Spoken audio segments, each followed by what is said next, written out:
Key bindings, also called keyboard shortcuts, hotkeys, or key mappings, are assignments that link specific keystrokes or combinations of keys to particular actions or commands in software.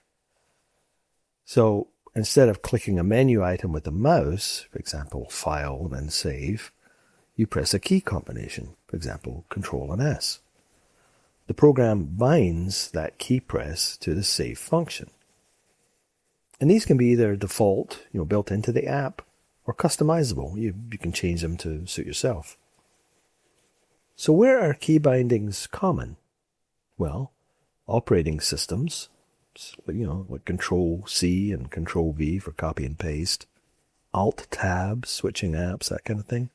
Then also in text editors or IDEs, like Vim, NeoVim, Emacs, like in terminals and shells, in web browsers, in creative software like Photoshop, Blender, in games, the old WASD for movement, and custom binds for abilities in games, and accessibility tools like screen readers or custom macros for disabilities.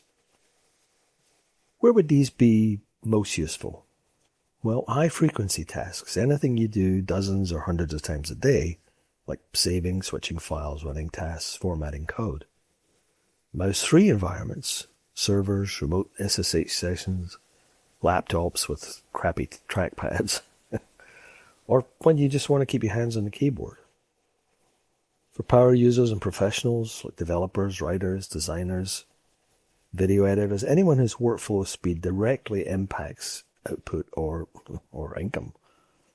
For repetitive strain reduction, reducing mouse travel can help with wrist and hand fatigue.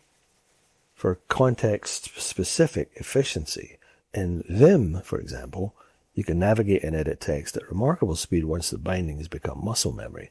And that takes a little bit of effort on your part, but the rewards can be quite noticeable. For just customizing and personalization, many programs let you create your own bindings or import key maps. For example, VS Code has thousands of community themes, and Vim has popular configs like LazyVim. So how do they actually work? Just a 30,000-foot view. Well, the applications or the operating system listens for keyboard events. When a matching key combination is detected, it triggers the associated command. So bindings can be global, meaning they work everywhere, or contextual, only work in certain modes. For example, Vim's normal versus insert mode. Advanced systems allow chords, which are multiple keys in sequence, layers, like on a mechanical keyboard, or macros, sequences of actions. Key bindings can be a very rewarding way to increase your speed and comfort with computers.